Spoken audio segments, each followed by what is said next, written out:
Jonah preached to the wicked people of Nineveh, and they turned to God. You'd think that Jonah would have been happy about this, but he wasn't.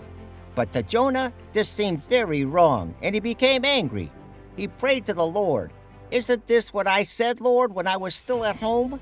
This is what I tried to forestall by fleeing to Tarshish.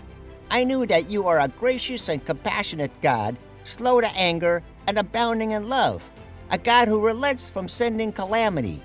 Now, Lord, take away my life, for it is better for me to die than to live." That's Jonah chapter 4, verse 1 through 3.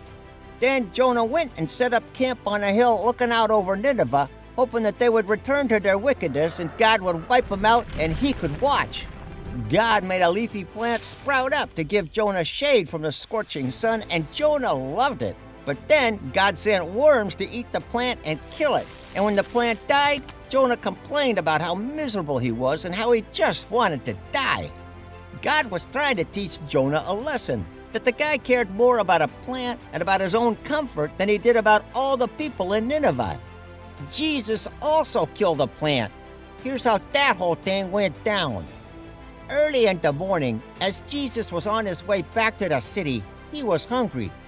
Seeing a fig tree by the road, he went up to it but found nothing on it except leaves. Then he said to it, "May you never bear fruit again." Immediately the tree withered. When the disciples saw this, they were amazed. "How did the fig tree wither so quickly?" they asked. Jesus replied, "Truly I tell you, if you have faith and do not doubt, not only can you do what was done to the fig tree, but also you can say to this mountain, 'Throw yourselves into the sea,' and it will be done. If you believe, you will receive whatever you ask for in prayer." Matthew 21, 18 through 22. Jesus killed the plant to teach his disciples a lesson about having faith in God. But there's more going on here. Jesus and Jonah each looked to a plant to provide for their physical needs. Jonah needed shelter from the sun, and Jesus needed food. The big difference, though, is how they reacted when the plant couldn't deliver. Jonah griped and complained and mourned about the loss of his precious plant. But Jesus didn't cry about the figless fig tree. He just cursed it and walked away. The most important thing to Jonah was himself, his own pride, his own image, and his own comfort. But Jesus had different priorities. Jesus didn't cry over the fig tree because he cared about bigger things than just his own physical comfort.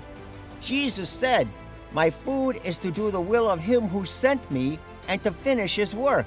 John 4, verse 34. Hebrews shows us how Jesus rewrote Jonah's story and perfected Jonah's faith, along with all of the great and not so great heroes of the Old Testament. And when we follow Jesus, he does the same thing for us. He is the author and perfecter of our faith.